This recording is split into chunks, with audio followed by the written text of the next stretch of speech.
할렐루야. 주님의 이름으로 환영합니다. 우리 시간 마음을 다하고 힘을 다해서 거룩하신 하나님께 예배드리겠습니다. 우리 다 같이 기도드리겠습니다.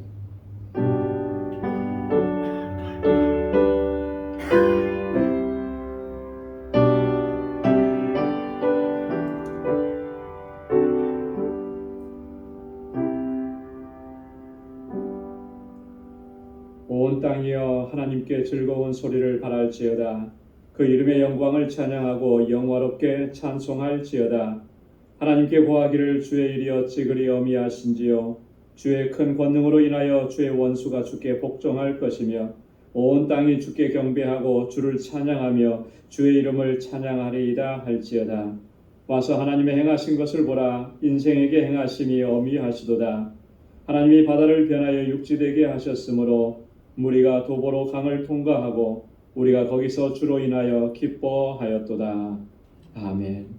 거룩하시고 자비하신 아버지 하나님, 지난 성일후 3일 동안도 저희들의 삶을 불꽃 같은 눈동자로 지켜주셨다가 오늘 이 저녁에 다시금 거룩하신 주님의 보좌 앞으로 불러주시고 하나님을 경배하고 찬양하며 예배케 하시니 감사합니다. 세상에 사는 동안에 우리의 연약함과 어리석음으로 인하여 아버지의 뜻에 순종하지 못하고 주님 앞에 범죄했던 저희들의 심령입니다. 하나님 주님 앞에 우리의 허물과 죄악을 고백하오니 주님 용서하여 주옵시고 우리 주님의 그 십자가 보혈로 우리를 깨끗하게 하시고 거룩하게 하시고 우리 안에 정한 마음을 창조해 주셔서 이 시간 오직 주님만을 바라볼 수 있도록 인도하여 주옵소서.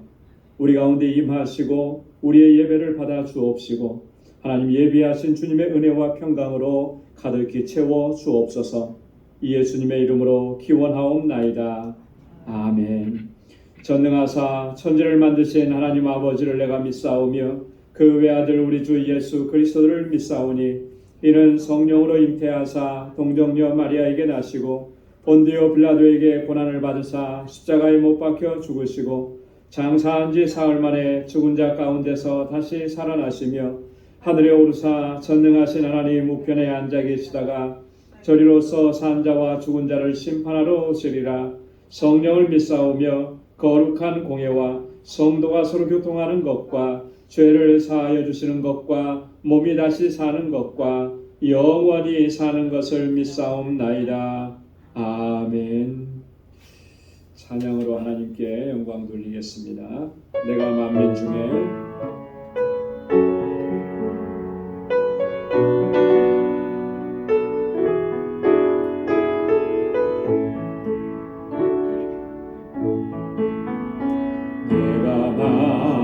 만민 중에 오직게 감사하며 주님을 찬양하네. 열방 중에서 주의 인자는 커서 하늘에 미치고 주의 진리는 넓은 궁창에 이르나니 하늘 위에 주님 높이 들리며 주의 영광은 온 세계 위에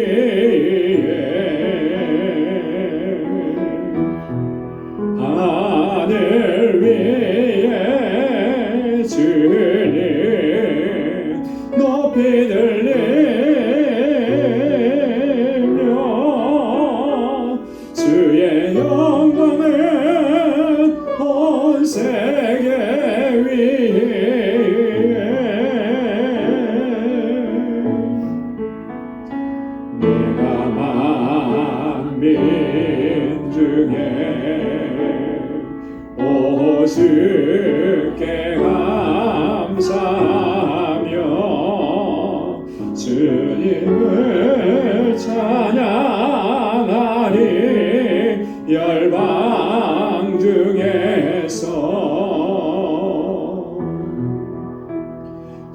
주의 인자는 커서 하늘에 미치고 주의 진리는 넓은 궁창에 이르다니 하늘 위에 주님 높이 들리며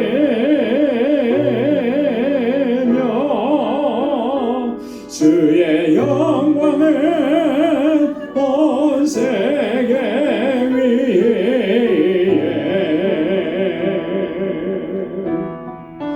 하늘 위에 주님 높이 들리며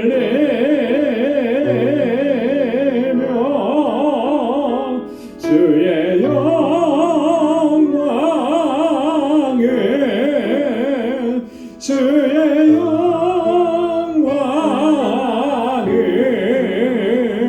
주의 영광은 온 세계 위에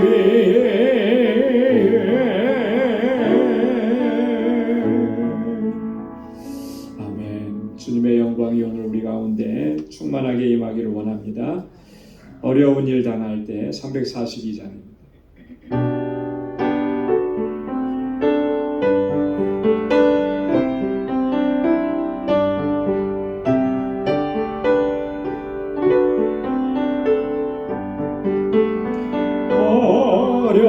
어려운 일 당할 때 나의 믿음 적으나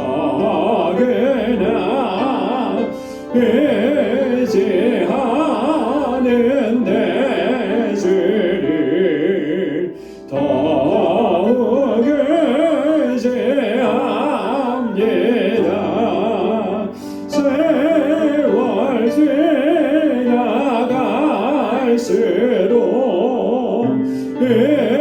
의지할 것뿐일세 아무 일을 만나도 예수 의지합니다. 성령께서 내 맘에 밝히 비춰주시네.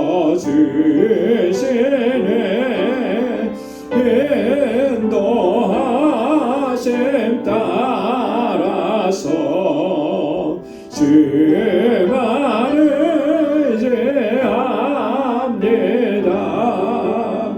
세월 지나갈수록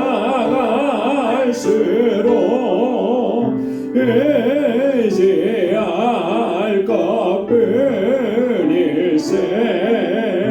아무 일을 만나도 예수 의지합니다. 밝을 때에 노래며 어두울 때에 기도와 위태할 때 도움을 주께 간구합니다. 세월 지나갈수록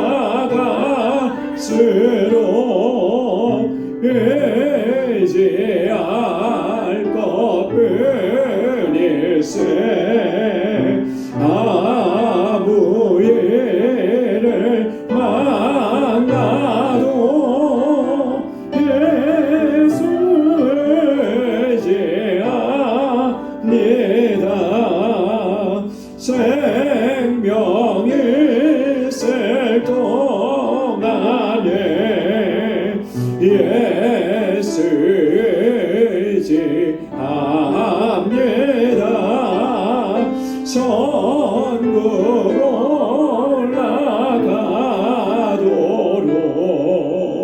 의지할 것뿐일세 세월 지나갈수록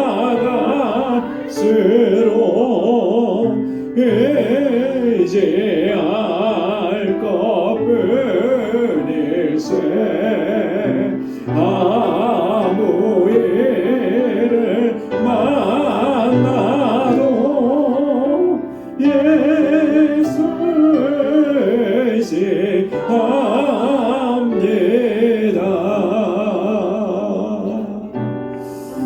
아멘.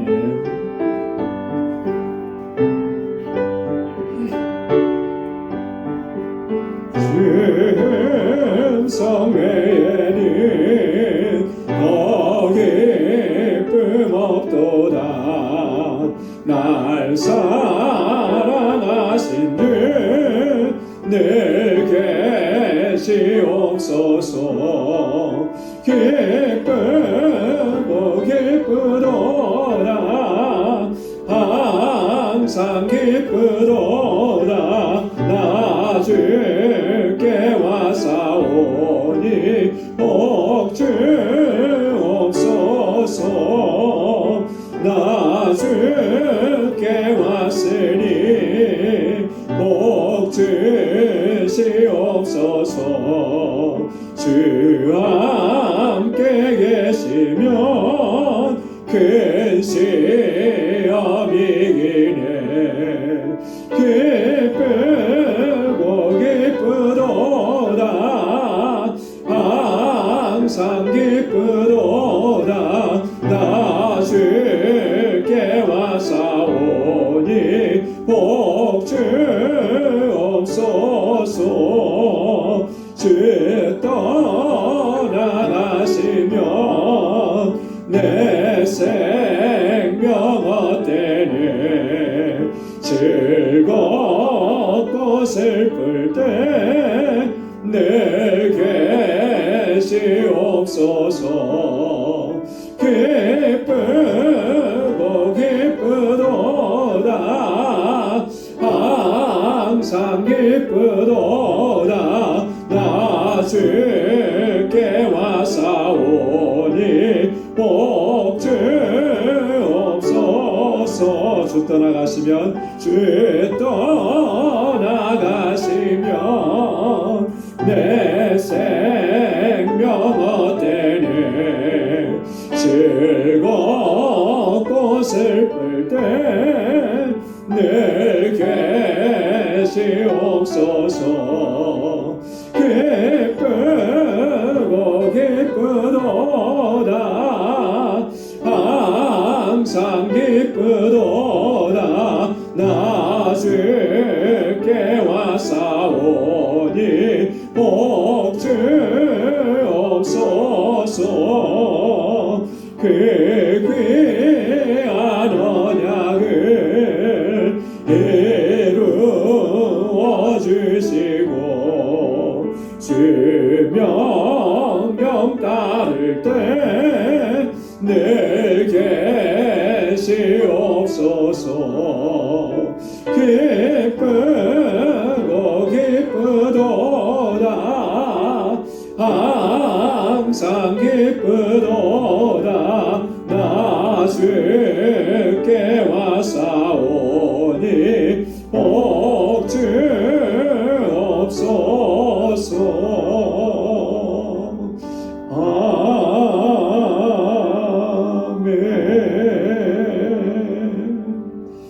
아멘.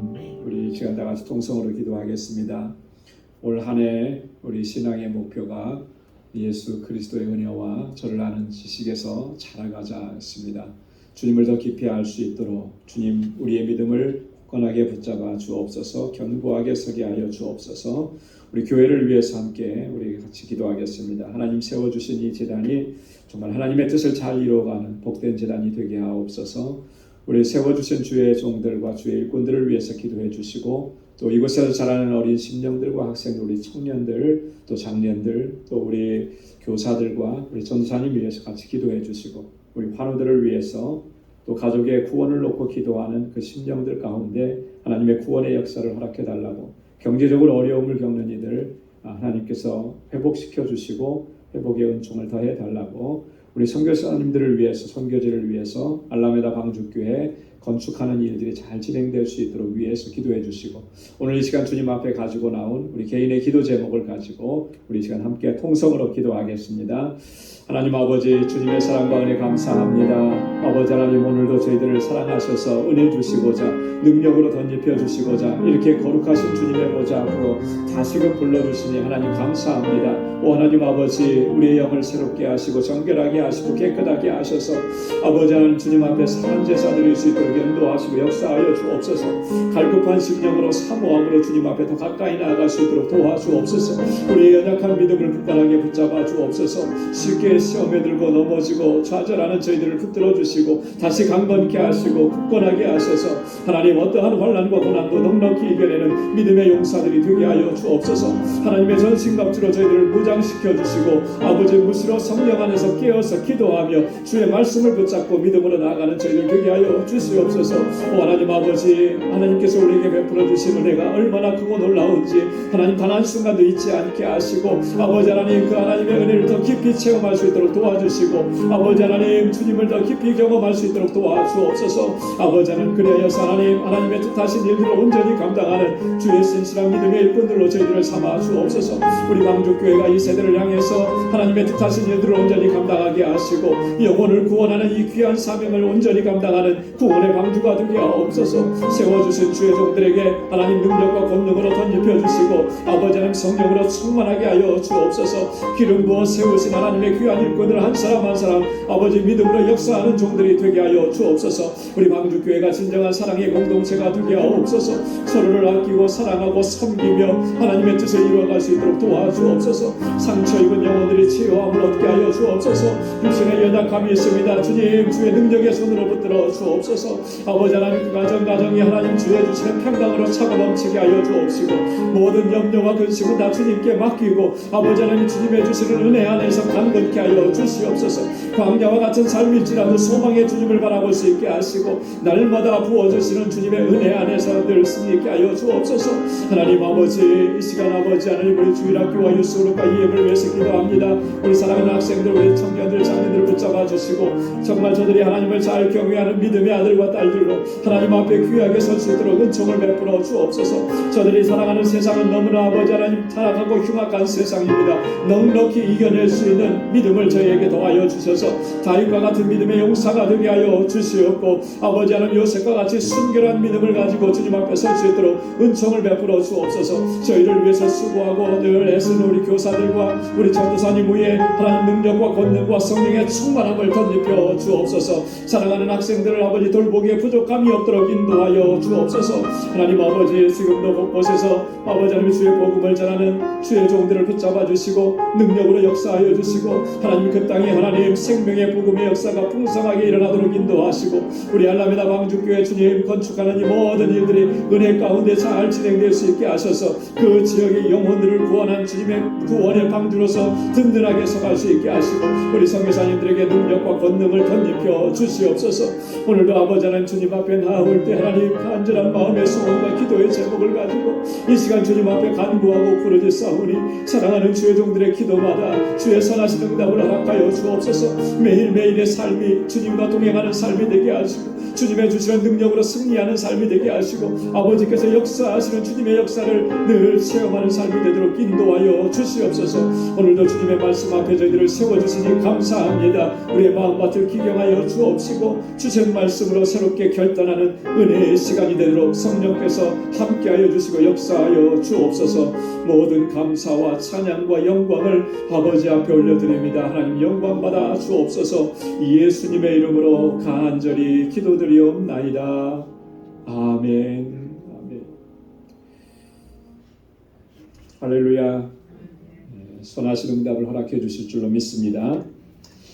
오늘 함께 묵상할 하나님의 말씀은 고린도전서 제 10장 14절에서 33절까지 말씀입니다.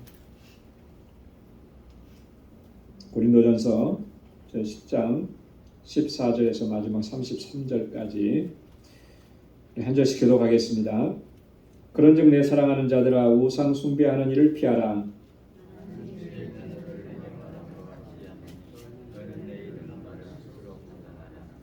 우리가 축복하는 바 축복의 자는 그리스도의 피에 참여함이 아니며 우리가 떼는 떡은 그리스도의 몸에 참여함이 아니냐.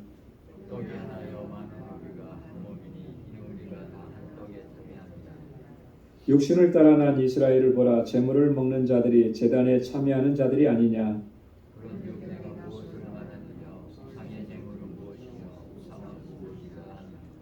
대저 이방인의 제사하는 것은 귀신에게 하는 것이요 하나님께 제사하는 것이 아니니 나는 너희가 귀신과 교제하는 자 되기를 원치 아니하노라.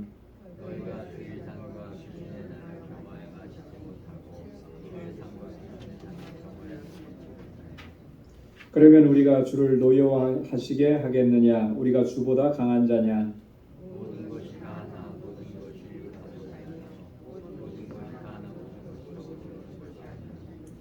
누구든지 자기의 유익을 구치 말고 남의 유익을 구하라. 이는 땅과 거기 충만한 것이 주의 것임이니라.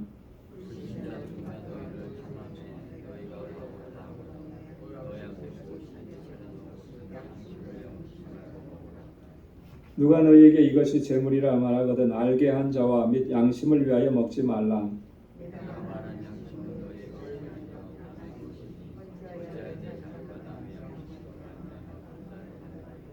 만일 내가 감사함으로 참여하면 어찌하여 내가 감사하다 하는 것에 대하여 비방을 받으리요.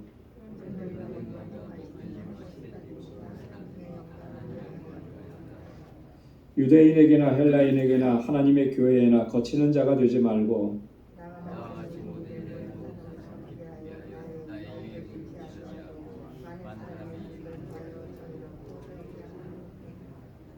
아멘.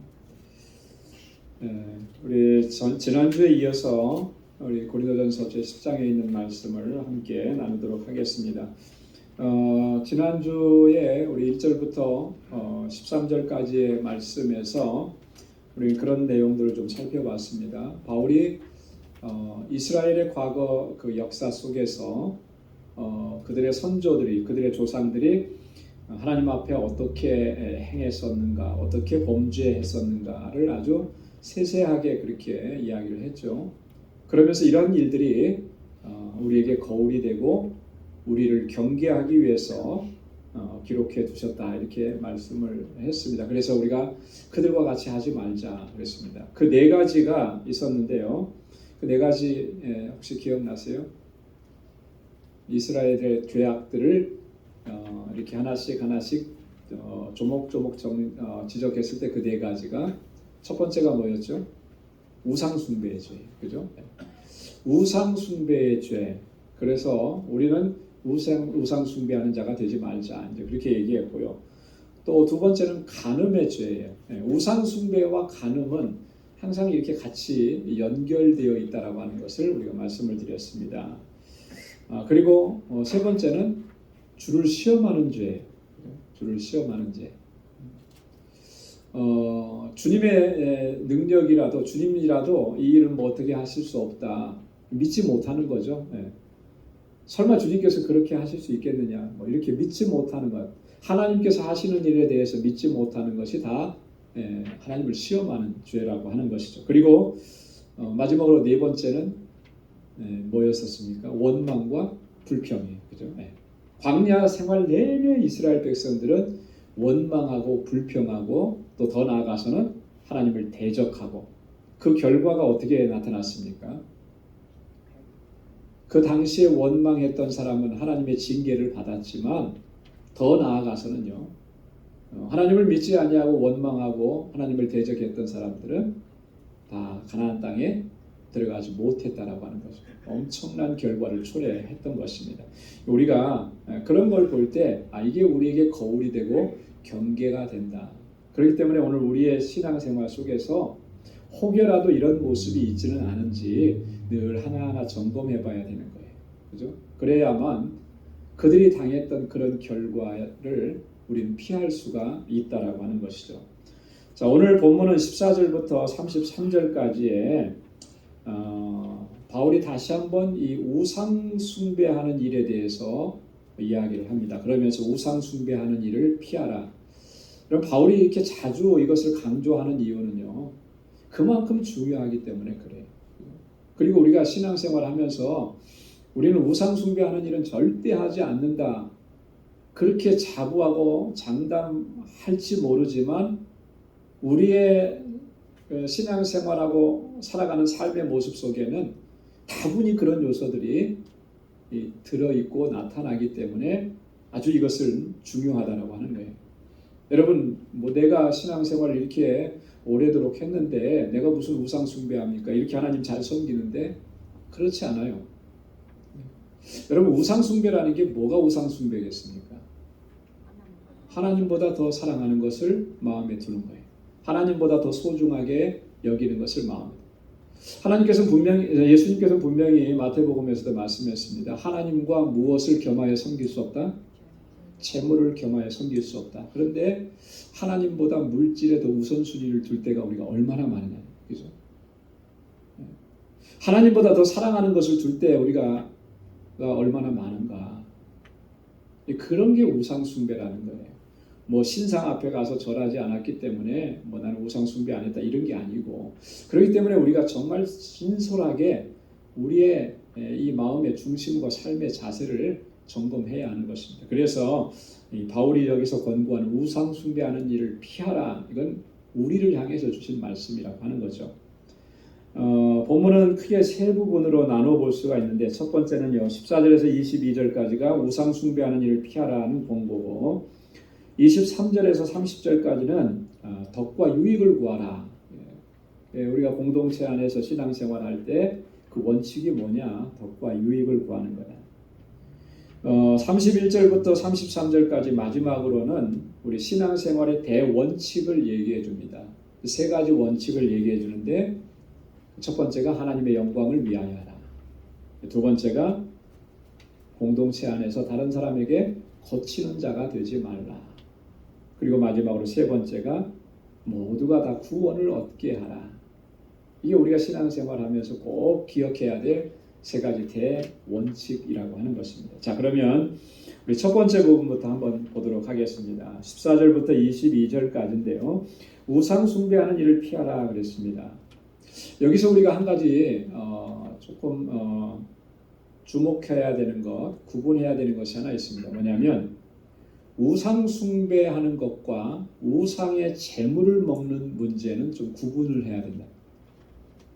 자, 우상의 재물을 먹는 문제에 대해서 바울이 한번 언급을 했었어요. 어디서 했었죠? 사도행전 8장에서 한번 다뤘었습니다. 그죠? 자, 우상의 재물을 먹는 문제, 여기서 이제 고기를 먹는 문제예요. 자, 그 문제에 있어서 바울의 결론은 뭐였습니까? 그건 음식일 뿐이라고 하는 거예요. 그죠? 그래서 우리의 믿음은 거기에 대해서 자유함이 있다라고 하는 겁니다. 음식은 음식일 뿐이라고 하는 거죠. 그것이 뭐 대단히 뭐 귀신이 그 속에서 역사하고 뭐 그러는 거 아니라는 거예요. 그래서 자유함을 누려라. 그것을 얘기했습니다. 근데 그 자유함이 있을지라도 바울은 그 자유함을 내가 절제하겠다 그랬습니다. 어떨 때 절제한다 그랬습니까? 그것으로 인해서 믿음이 연약한 자가 시험에 들고, 그죠? 넘어지게 되면 그것은 내가 그렇게 하면 안 된다라고. 그래서 그걸 절제하겠다. 그래서 내가 영원토록 고기를 먹지 아니하리라, 이렇게 권고했습니다. 이건 우상의 제물이에요. 음식을 먹는 문제에 대한, 여기에서는 바울이 이렇게 이야기합니다. 하지만 우상 숭배는 다른 거예요. 그죠? 그 제물을 먹는 거, 그것은 음식으로 먹지만, 그러나 우상 숭배하는 것은 바울이 뭐라고 얘기합니까? 그것은 피하라 그랬어요. 왜냐하면 피해야 하는 이유를 본문을 통해서 이야기합니다. 14절에 보면 우상 숭배하는 일을 피하라. 이 피하라라고 하는 말은요, 달아나라, 멀리 떠나라, 철저하게 단절하라, 그런 얘기거든요. 이 모습은 마치 여러분 그림을 하나 그리면 그 요셉의 그림을 그리면 좋을 것 같아요. 요셉이 보디발의 집에서 가정총무로 있었을 때 끊임없이 유혹을 받았죠. 자, 그 유혹을 받았을 때 요셉은 어떻게 했습니까? 그 자리를 떠났어요. 피했어요.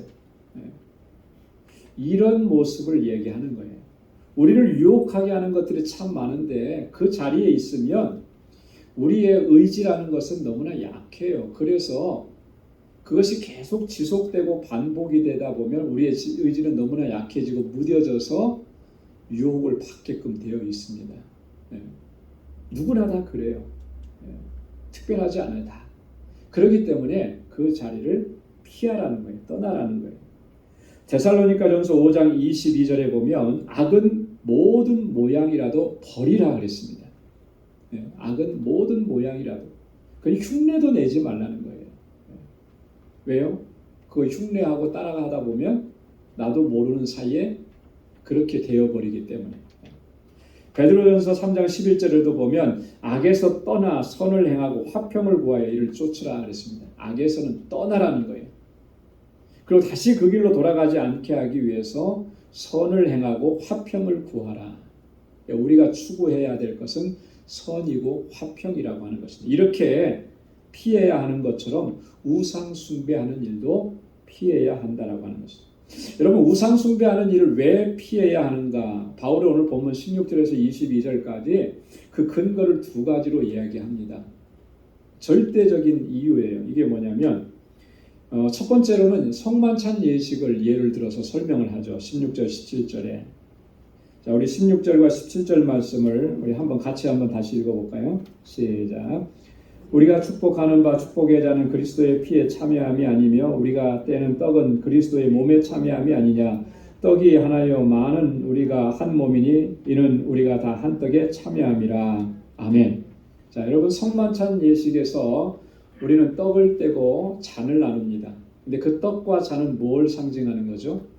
그리스도의 몸과 그리스도의 피를 상징해요. 여러분, 우리가 그 떡과 잔을 먹었다라고 하는 것은 이런 거예요. 그리스도의 죽음에 함께한 자가 된 거예요. 그리스도와 연합한 자가 되었다라고 하는 그런 의미입니다. 주님이 십자가에 달려 돌아가서 찢기고 상한 그 몸, 그 몸으로, 그 피로 우리를 죄와 사망 가운데서 구원해 주셨는데 그렇게 주님과 연합하고 일치되고 하나가 된 것이에요. 그래서 성찬 예식에서 떡을 먹고 잔을 마실 때 그 의미는 주님과 하나됨이라고 하는 거죠. 자, 우리가 이렇게 주님과 하나 되었는데, 한 몸이 되었는데 어떻게 우상을 숭배하는 일에 참여하는 자가 될 수 있겠느냐? 이게 그걸 있을 수가 없다라고 하는 거죠. 여러분, 그렇기 때문에 우리의 거룩함을 우리가 항상 지켜나가야 되는 거고 우상 숭배하는 일을 철저하게 우리가 경계해야 한다라고 하는 것입니다. 여러분이 성찬식에서 원래 그 떡을 떼는 장면이 보통 대부분의 우리 개신교에서는 떡을 뗄 때 어떻게 합니까? 떡을 뗀다라고 하는 의미는 사실 많이 없어요. 어떻게 하죠? 이미 다 떡을 집기 좋게, 먹기 좋게 다 이렇게 잘라서 하나씩 집어 먹게끔 해요. 그죠? 근데 사실 초기에 성찬 예식에서 떡을 떼는 것은 떡 덩어리 하나예요. 빵 덩어리 하나를 돌려가면서 한 사람씩 떼는 거예요. 그게 더 의미가 있죠. 떡이 하나인 거죠. 떡이 하나. 그죠? 그리고 그 떼는 사람은 여럿이지만 그 하나에서 떼기 때문에 우리가 하나라고, 한 몸이라고 하는 인식을 시각적으로도 갖게 되는 거예요. 그죠? 그걸 의미하는 거예요. 우리가 하나라고 하는 것이죠. 그리스도 안에서. 그리스도의 몸된 지체들이라고 해요. 그리스도와 연합되어 있다라. 그렇기 때문에 우리가 우상 숭배하는 일은 결코 있어서는 안 된다라고 하는 것이 첫 번째 바울이 우상 숭배하는 일을 피해야 하는 근거라고 하는 것이고요. 자, 두 번째 근거로 둔 것은 18절과 19절에서 특별히 18절에서 구약의 제사를 예로 들었습니다. 자, 18절 말씀에 보면 육신을 따라 난 이스라엘을 보라, 제물을 먹는 자들이 제단에 참여하는 자들이 아니냐. 제물을 먹는 자들이 그 제단에 참여하는 것이다. 그 구약에는 여러 제사들이 있죠. 번제도 있고 속죄제도 있고 속건제도 있고 화목제도 있고 있어요. 자, 그 중에 화목제라고 하는 제사는 제사를 드리는 사람이 제물을 가지고 와서 제사를 드리면 또 하나님 앞에 드리고 나서 그 제물은 제물을 드린 사람과 제사장이 함께 나누어 먹게 됩니다. 함께 나누어 먹는. 자, 그러니까 이 제물을 나누어 먹었다라고 하는 것은 그 제사에 참여했다라고 하는 것을 의미한다. 그렇죠?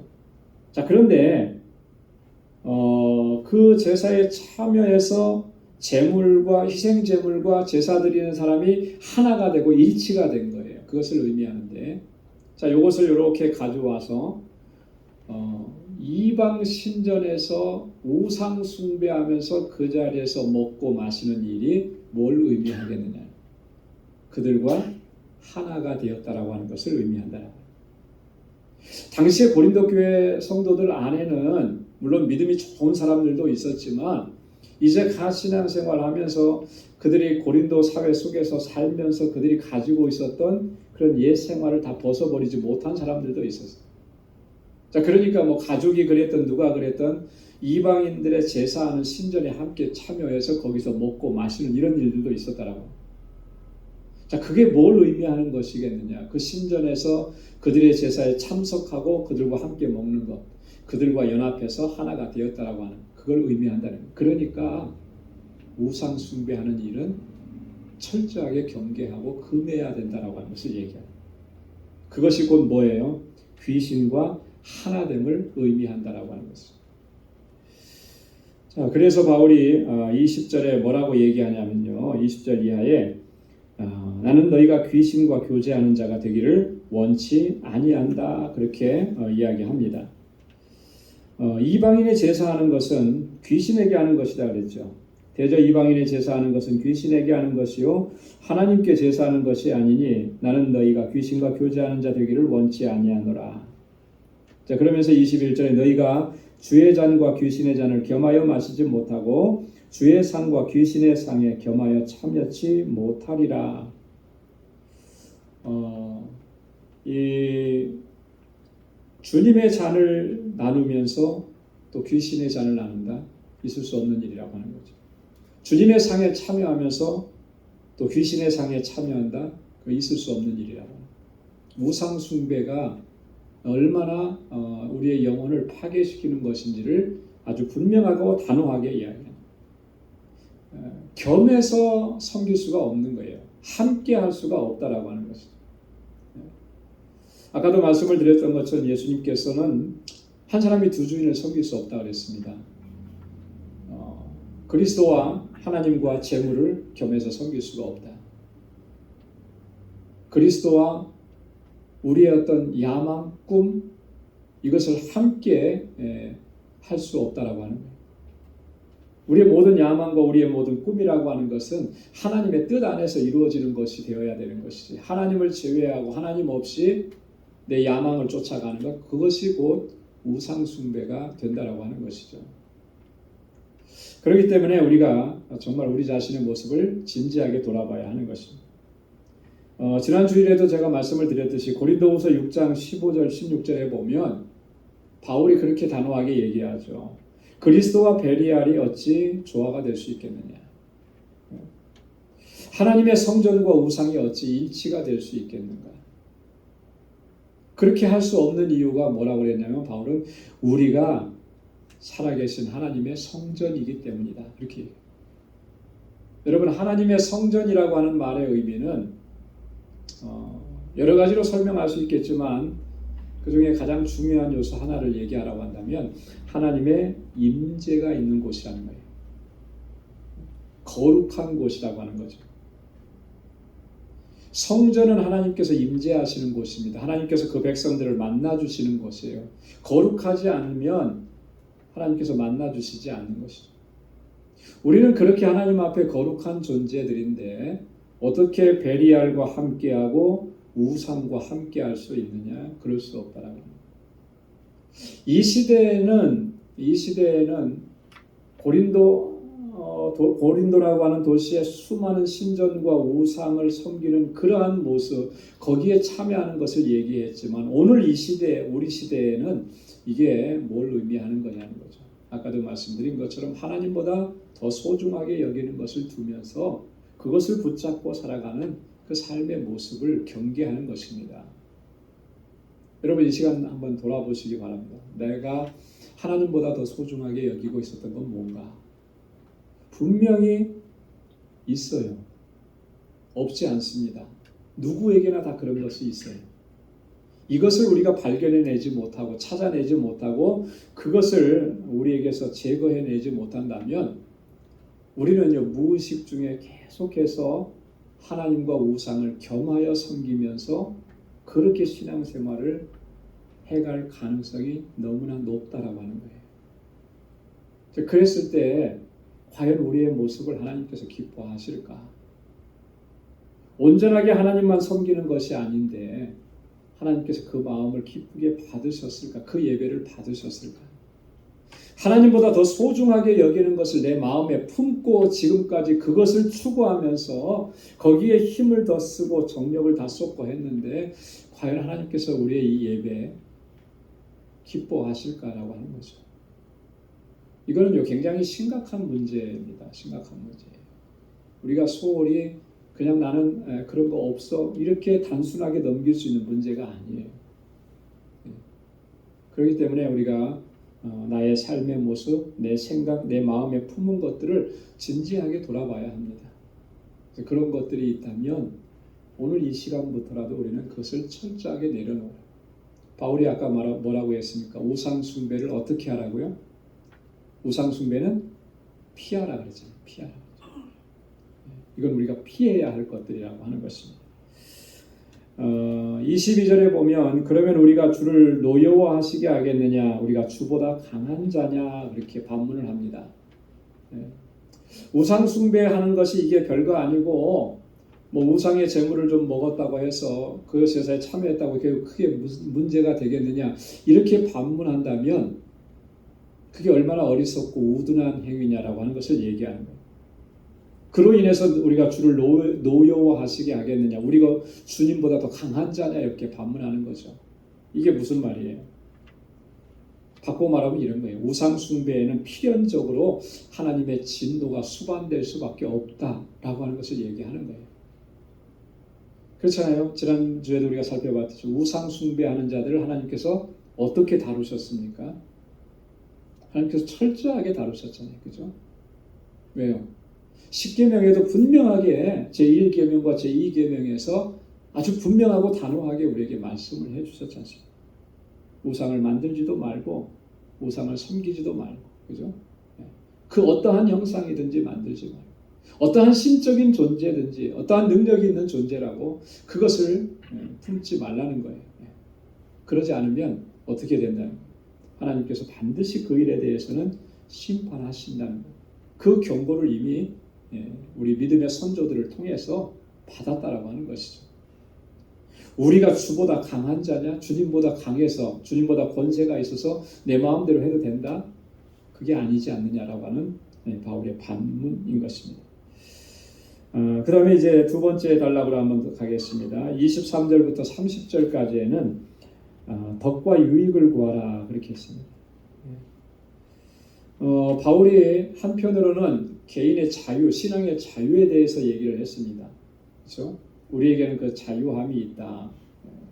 우상의 재물을 먹는 문제에 대해서, 고기를 먹는 문제에 대해서도 자유함이 있다. 그러나 그 자유함은 제한되어진다라고 하는 거예요. 어떤 데서 제한이 되어지느냐면 다른 사람들과 공동체의 덕과 유익을 세우는 일에 제한이 되어진다는 거예요. 그래서 중요한 건 뭐냐면 덕이라는 거예요. 중요한 건 다른 사람의 유익이라고 하는 거죠. 그래서 23절에 모든 것이 가하나 모든 것이 유익한 것이 아니요 모든 것이 가하나 모든 것이 덕을 세우는 것이 아니다. 모든 것이 가하다라고 하는 말은 무슨 말이죠? 모든 것이 다 할 수 있다라고 하는 거죠. 자유함이 있다라고 하는 거예요. 나는 그게 그렇지 않다라고 생각하고 확신한다. 그러니까 나는 그 일을 해도 아무 문제가 안 된다. 고기 먹는 문제에 대해서 바울이 이렇게 얘기했어요. 그렇지만 그 자유함이 있다고 해서 그걸 마음대로 활용해도 되느냐면 아니라는 거죠. 그건 제약을 받는 거예요. 왜냐? 누구에 의해서? 다른 사람의 덕과 유익을 위해서. 그러면서 24절에 바울이 그랬습니다. 누구든지 자기의 유익을 구치 말고 남의 유익을 구하라.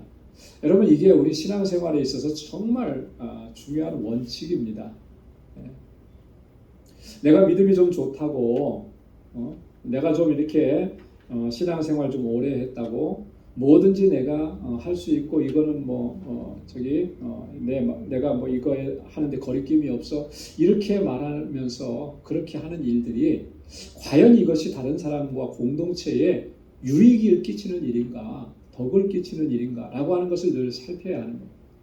내 말하는 것이나 행동하는 것에 있어서, 어떤 일을 하는 것에 있어서. 바울이 여기서 얘기하는 것은요, 나의 유익이 아니라 다른 사람의 유익이라는 거예요. 신앙생활 하면서 우리가 교회를 섬기면서 직분을 감당하면서 항상 우리가 기억하고 잊지 말아야 될 것이, 하나님께서 나를 왜 여기에 세워주셨을까? 무엇 때문에 나를 세워주셨을까?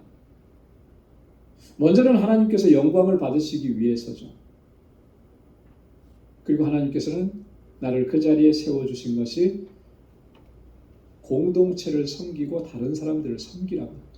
하나님 나에게 은사를 주신 거, 그 은사는 물론 그 은사를 주셨기 때문에 나에게도 영적으로 유익이 있습니다. 근데 그 은사를 활용할 때는 누구의 유익인 거예요? 다른 사람이, 다른 지체들의 유익인 거예요.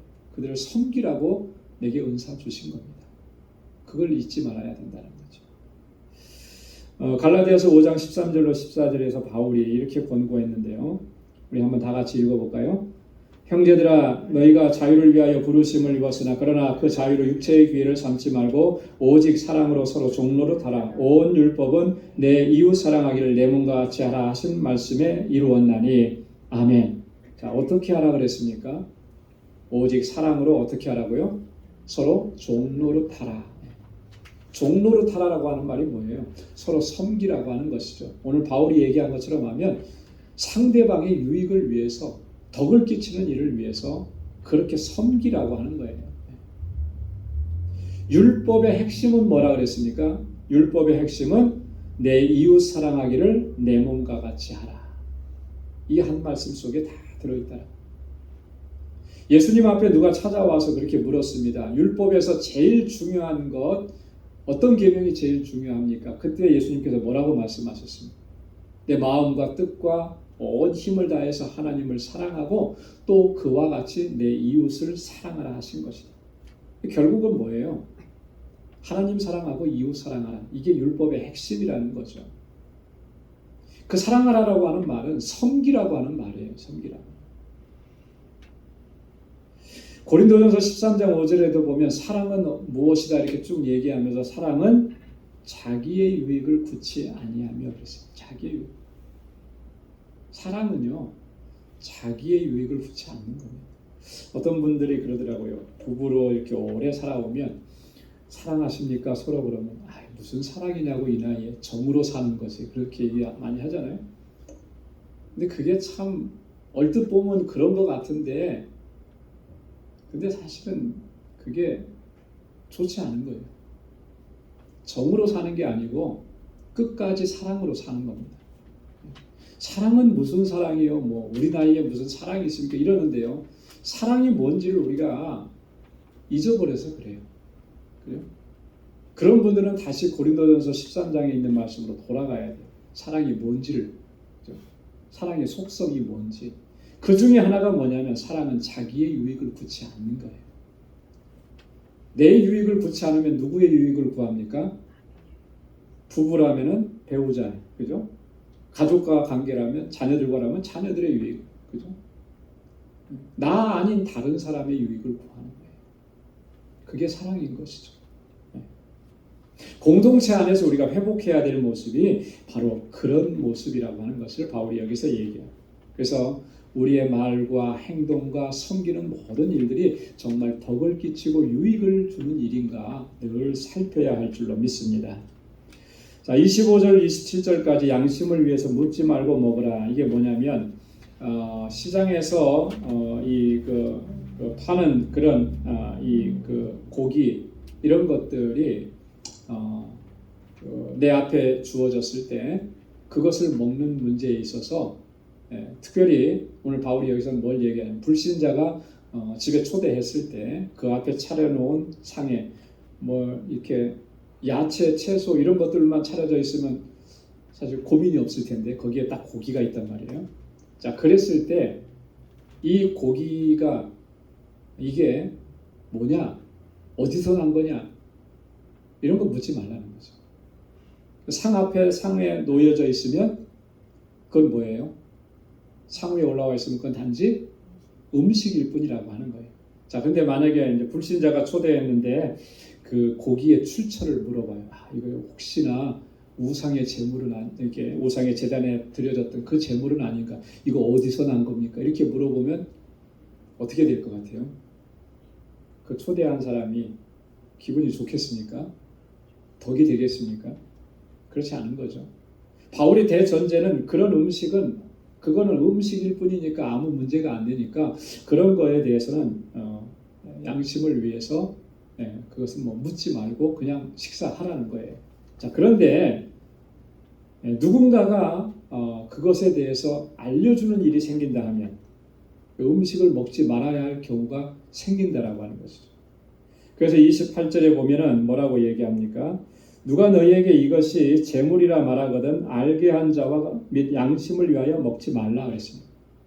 자, 누가 그것을 가리켜서 이것은 우상의 제물, 제단에 드려졌던 제물이었습니다라고 알게 하겠습니까?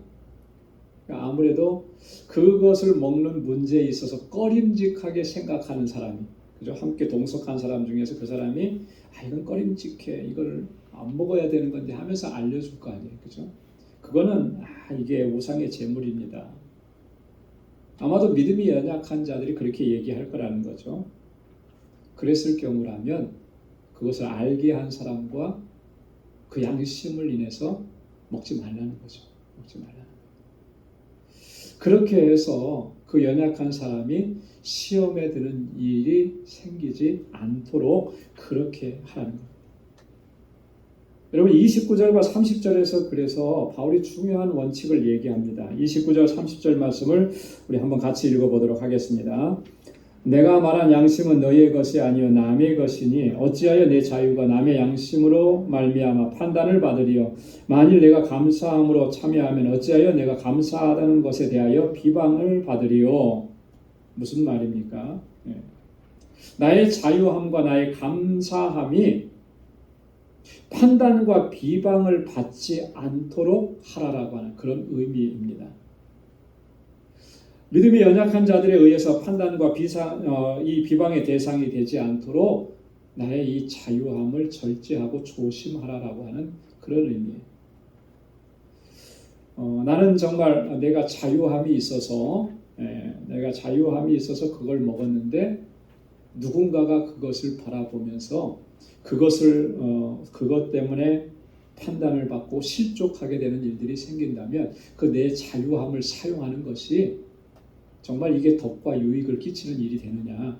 결코 그렇지 않으니까 그거 주의하라는 거예요. 내 자유함 때문에 누군가가 시험에 드는 일들이 생기면 안 되지 않겠느냐?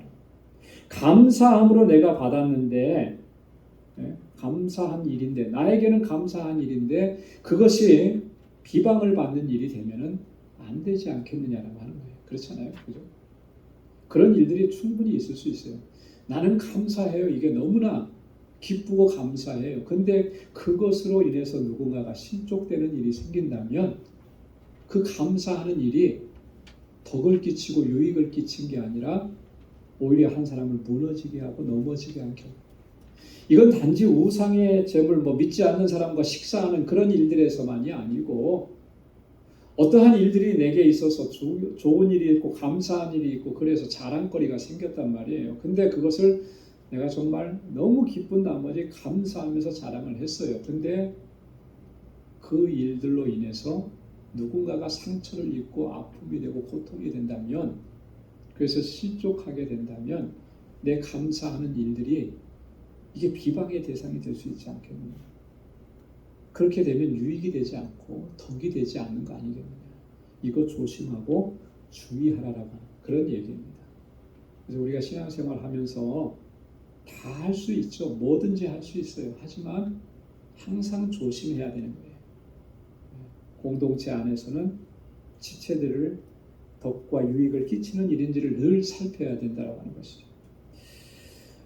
자, 그리고 마지막으로 31절에서 33절에 우리 신앙생활의 대원칙을 세 가지로 얘기합니다. 첫 번째가 31절에 보니까 그런즉 너희가 먹든지 마시든지 무엇을 하든지 다 하나님의 영광을 위하여 하라. 한번 따라서 해보시기 바랍니다. 하나님의 영광을 위하여 하라. 하나님의 영광을 위해서.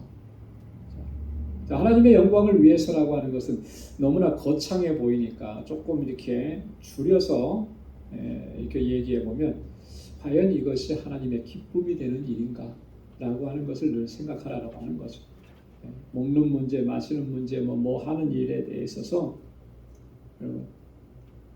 우리가 그것을 늘 생각하면서 어떤 일들을 감당해 나간다면 그 일 때문에 실족해 되는 일들은 지금보다는 훨씬 많이 줄어들고 거의 없어질 것 같아요. 과연 이 일이 하나님 기뻐하시는 일일까? 정말 하나님께서 이 일을 받으시는 일일까? 여러분, 그 문제를 놓고 우리가 늘 기도하고 하나님의 뜻을 구하고 그 일을 한 걸음씩 해나간다면 그렇게 기도한 사람인데 하나님의 뜻이 아니고 하나님께서 기뻐하시는 일이 아니라고 판단이 된다면 그거 안 할 거 아니겠습니까? 그러면 누군가를 실족시키는 일도 그만큼 줄어들게 되는 것이죠. 그래서 우리가 하나님의 영광을 위해서 하라라고 하는 것은 너무나 중요한 문제고, 두 번째로는 32절에 보니까 유대인에게나 헬라에게나 하나님의 교회에나 거치는 자가 되지 말라. 거치는 자가 되지 말라. 거치는 자라고 하는 말은 걸려 넘어지게 하는 자, 시험에 들게 하는 자,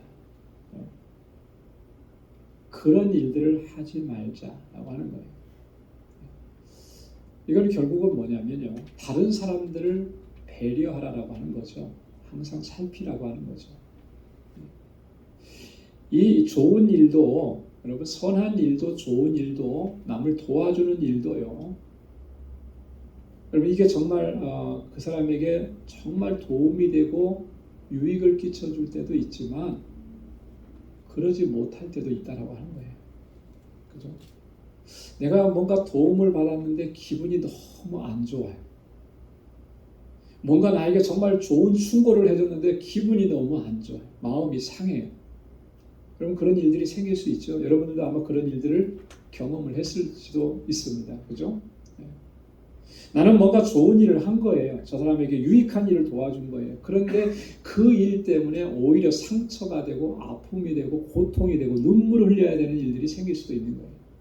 그런 것들을 살펴야 된다고 하는 것이죠. 거치는 자가 되지 않도록 해요.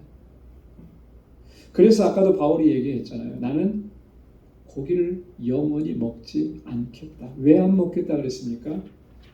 내 형제를 실족치 않게 하기 위해서. 여러분, 이게 중요한 것입니다. 자, 그 다음에 마지막으로 세 번째로는요, 33절에 이렇게 얘기합니다. 나와 같이 모든 일에 모든 사람을 기쁘게 하여 나의 유익을 구치 아니하고 많은 사람의 유익을 구하여 저희로 구원을 얻게 하라. 마지막 세 번째 원칙은 이거예요. 나의 유익을 구하지 않고 상대방의 유익을 구하고 그의 기쁨을 구하고, 그래서 궁극적으로는 뭐가 이루어지도록 하는 것이냐면 그가 구원에 이르게 되는 일들이 일어나요. 그래서 우리가 항상 무엇을 하든지 그 영혼과 그 생명이 구원 얻게 되는 일에 포커스가 맞춰집니다.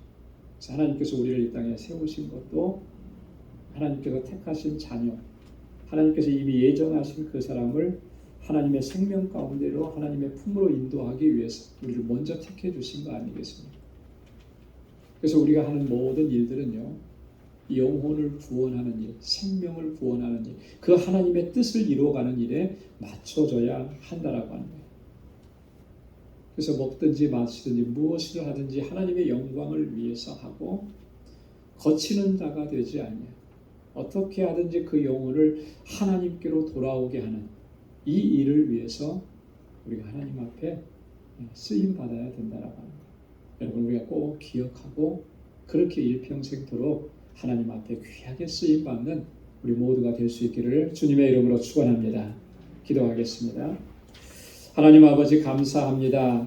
오늘도 하나님 이 저녁에 이렇게 주님을 경배하고 찬양하게 하시고 하나님의 귀한 말씀을 통해서 다시 한번 우리의 삶의 모습을 돌아볼 수 있도록 인도해 주시니 감사합니다. 하나님 모든 것이 가하지만 모든 것이 덕을 세우는 것이 아니고 모든 것이 가하지만 모든 것이 유익한 것이 아님을 우리가 바로 알게 도와주옵소서.